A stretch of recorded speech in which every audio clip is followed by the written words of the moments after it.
Estipulação de audiolivro por Cristiane Batista. Inscreva-se, obrigada. Freud. As fases de desenvolvimento da organização sexual.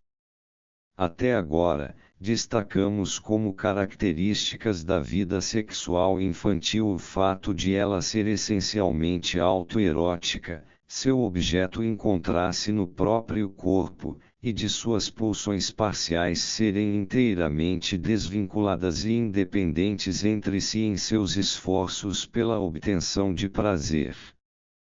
O desfecho do desenvolvimento constitui a chamada vida sexual normal do adulto, na qual a obtenção de prazer fica a serviço da função reprodutora, e as pulsões parciais, sob o primado de uma única zona erógena, formam uma organização sólida para a consecução do alvo sexual num objeto sexual alheio. Organizações pré-genitais. O estudo das inibições e perturbações desse processo de desenvolvimento, com a ajuda da psicanálise, permite-nos identificar os rudimentos e etapas preliminares de tal organização das pulsões parciais, que ao mesmo tempo resultam numa espécie de regime sexual. Essas fases da organização sexual são normalmente atravessadas sem dificuldade, revelando-se apenas por alguns indícios. Somente nos casos patológicos é que são ativadas e se tornam passíveis de conhecimento pela observação grosseira. Chamaremos pré-genitais as organizações da vida sexual em que as zonas genitais ainda não assumiram seu papel preponderante. Até aqui tomamos conhecimento de duas delas, que dão a impressão de constituir recaídas em estados anteriores da vida animal. A primeira dessas organizações sexuais pré-genitais é a oral, ou, se preferirmos, canibalesca.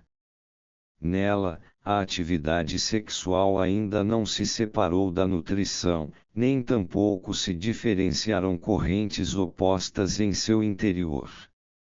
O objeto de uma atividade é também o da outra, e o alvo sexual consiste na incorporação do objeto, modelo do que mais tarde irá desempenhar, sob a forma da identificação, um papel psíquico tão importante. Como resíduo dessa hipotética fase de organização que nos foi imposta pela patologia, podemos ver o chuchar, no qual a atividade sexual, desligada da atividade de alimentação, renunciou ao objeto alheio em troca de um objeto situado no próprio corpo. Uma segunda fase pré-genital é a da organização sádico-anal. Nela, a divisão em opostos que perpassa a vida sexual já se constituiu, mas eles ainda não podem ser chamados de masculino e feminino, e sim ativo e passivo.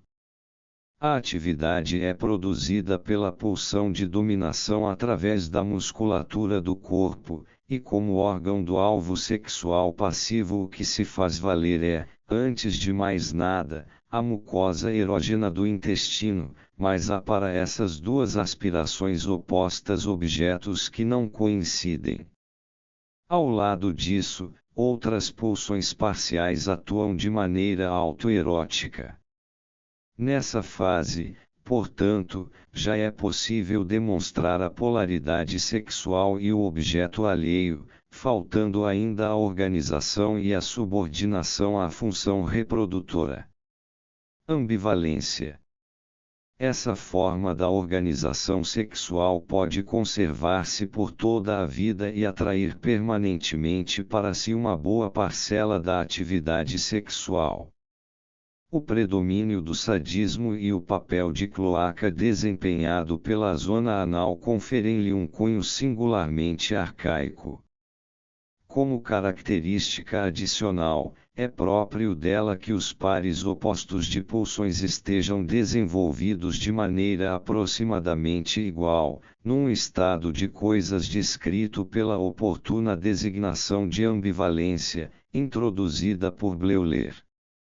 A hipótese das organizações pré-genitais da vida sexual repousa na análise das neuroses e é difícil apreciá-la independentemente do conhecimento destas.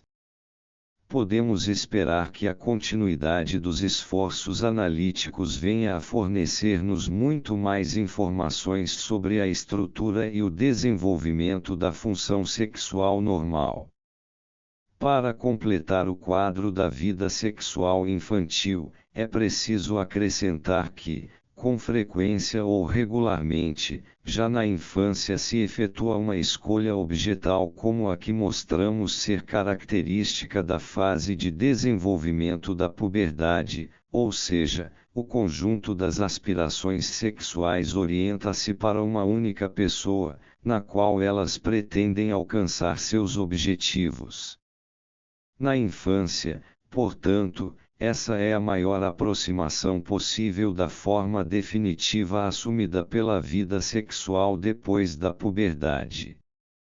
A diferença desta última reside apenas em que a concentração das pulsões parciais e sua subordinação ao primado da genitália não são conseguidas na infância, ou só são de maneira muito incompleta.